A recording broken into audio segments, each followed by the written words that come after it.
தேனி மாவட்டத்தில் டிடி தினகரன் போன பேரில் செஞ்சது 1 2 இருக்கு நறுக்குன்னு சொல்றதுக்கு நாராயணத்தம்பியில் குடியிருக்கேன்.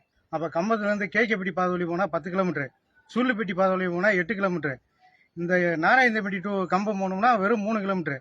இதில் வந்து 92 வெள்ளத்தில் சேதம் ஆகிப்போச்சு. அதை டிடி தினகரன்ட்ட நாங்கள் இப்போ கோரிக்கை பண்ணி வச்சோம்.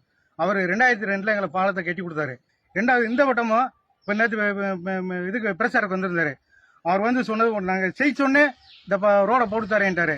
அதனால இந்த வட்டம் எல்லாமே டிடி விசாருக்கு குக்கர் சின்னத்தில் வாக்களிக்க முடியாது கேட்டுக்கொள்கிறேன்.